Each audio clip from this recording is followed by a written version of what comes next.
Welcome back to the Southwestern Herbal Academy podcast. I'm really glad you're here today. In our last episode, we talked about what herbalism really is and what it isn't. Today, we're going to build on that foundation by talking about something that often surprises people: why the preparation method matters more than the herb itself. This is one of those topics that quietly changes everything once you understand it.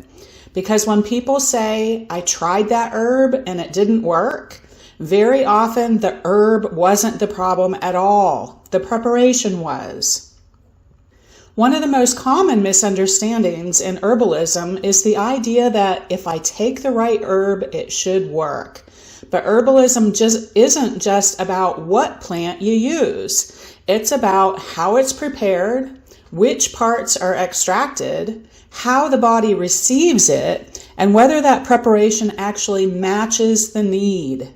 The same herb can be gently nourishing, strongly stimulating, deeply calming, or barely effective at all depending on how it's prepared.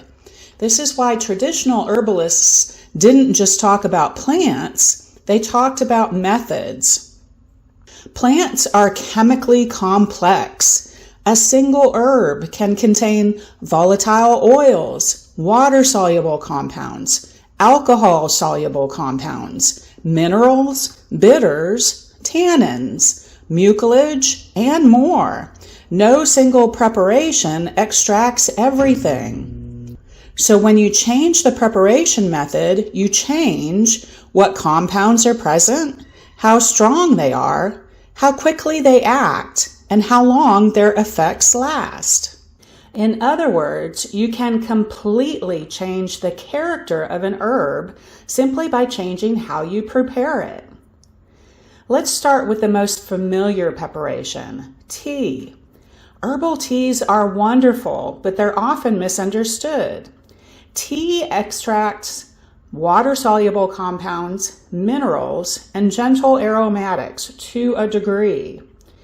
They are generally milder, slower, safer for beginners, and supportive rather than forceful. This makes teas ideal for daily nourishment, gentle nervous system support, digestion, hydration, and long-term use. But here's the problem. Many people expect tea to act like a drug. They brew a weak cup, drink it once, and assume the herb did nothing. In reality, tea is about consistency, repetition, gentle cumulative effect. Teas shine when used daily, not as one-time interventions. Even within teas, method matters. An infusion, where herbs are steeped briefly, works best for leaves, flowers, and delicate plant parts. A decoction, where herbs are simmered longer, is used for roots, bark, seeds, and tougher materials. If you prepare a hard root like a delicate flower, you'll extract very little. That doesn't mean the herb failed. It means the method didn't match the plant. Traditional herbalism paid close attention to plant structure, density, and extraction needs. This knowledge has largely been lost in modern just add hot water culture. Tinctures are another common preparation, and one that's frequently misunderstood. Tinctures use alcohol, or sometimes glycerin, to extract resins, alkaloids, volatile oils, and compounds not easily pulled by water. This makes tinctures more concentrated, faster acting, longer lasting, and shelf stable. They're especially useful for acute situations, low digestion capacity, people who struggle with teas, and situations requiring precise dosing. But tinctures are not stronger in every situation. They're just different. Some herbs actually work better as teas. Others shine as tinctures. And some behave completely differently depending on the form.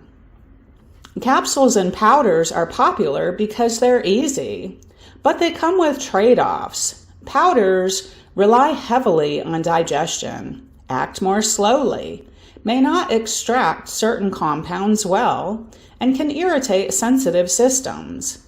Capsules can be useful for nutritive herbs, digestive herbs, and people who can't tolerate taste, but they're not ideal for fast nervous system effects, aromatic herbs, or volatile compounds. Again, not wrong, just limited.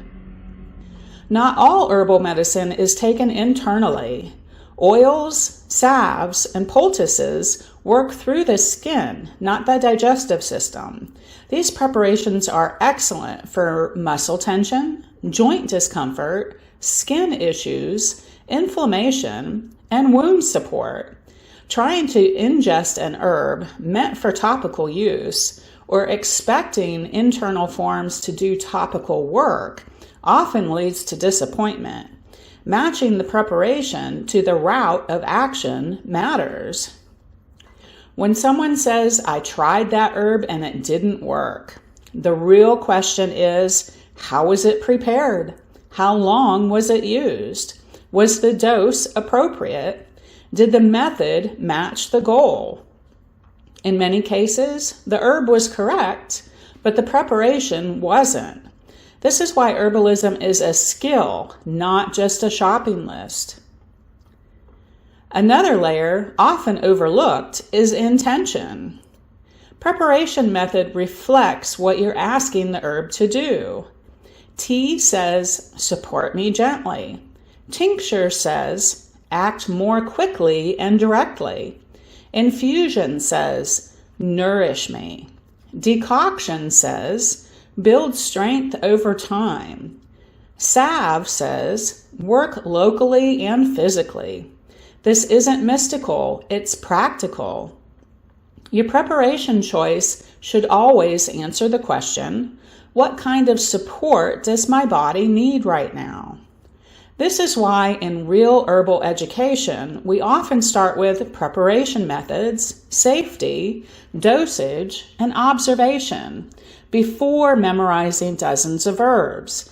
If you understand preparation methods, you need fewer herbs, you make better choices, you get better results, and you work more safely. Herbalism isn't about collecting plants. It's about understanding how to work with them.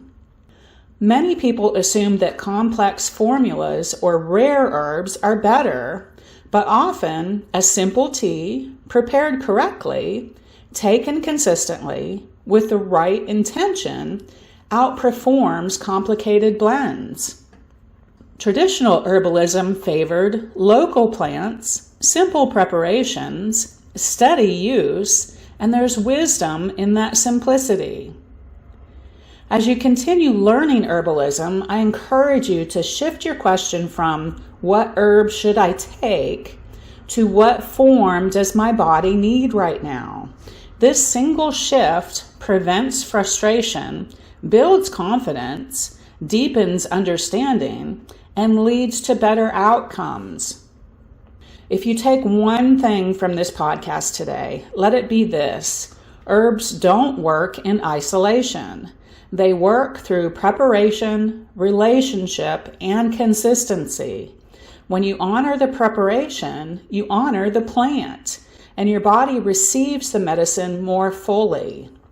If you feel called to learn more about herbalism, please visit our website at southwesternherbalacademy.com and download the free Herbal Foundation Starter Guide and check out our online courses. Thank you for spending this time with me today, and as always, take this learning slowly. Herbalism rewards patience. Take care. Bye-bye.